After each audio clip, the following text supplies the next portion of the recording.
Whole Foods Market, a popular chain grocery store, has a reputation with most shoppers as being a health-oriented business.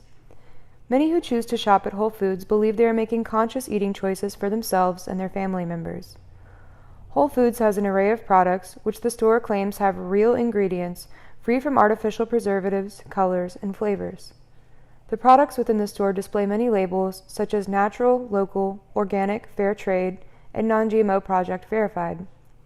In 2013, Whole Foods Market announced to customers that within 5 years they would require mandatory GMO labeling for all of their in-store products. However, as of this past May, Whole Foods has indefinitely halted the mandatory GMO labeling. Many of their loyal customers are upset at this decision, while some do not believe there is any potential harm stemming from the use of genetically modified foods. I headed to Chattanooga to meet with food scientist Ellison Cunningham, representing the industry known as Big Food, to get her perspective on the recent decision.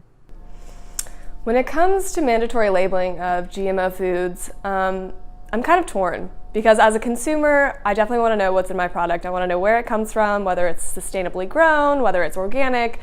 But on the other hand, I firmly believe that GMOs are safe. So I don't see a need for it, and I know that a lot of consumers are fearful of GMOs.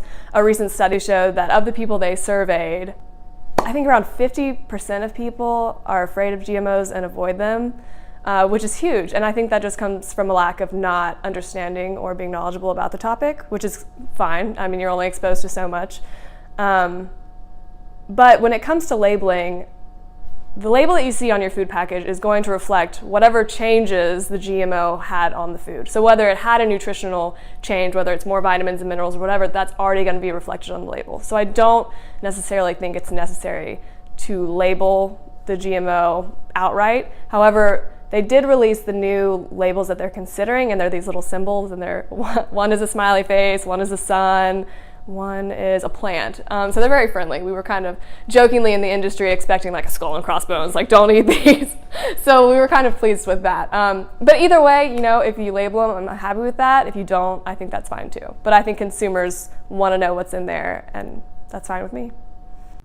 After meeting with Ellison, I headed back to Georgia to meet with Alicia O'Brien, a natural grocery store owner who has been in the health and wellness industry for over 30 years, to gain her perspective on the recent decision. The problem with Whole Foods today is that very little on their hot bar and their salad bars is even organic. And I've talked to some of the people that are chefs in the Whole Foods, and they said it's almost impossible for them to do that because of the separation of the produce. They could send someone out, like, we need this many potatoes for this recipe, and someone might grab the wrong ones, and they can't guarantee that it would be organic. And I don't know where they stand on their labeling right now with the GMOs. And you know, they used to be pushing for truth in labeling, and I'm not really sure where they're at now on that. But it is really important for some of these bigger, larger companies to take a stand on it because they're the ones with the power. They've got the money in their pocket. They're the ones that should be able to change things.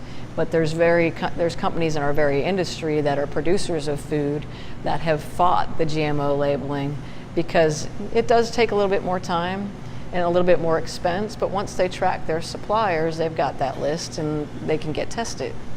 So.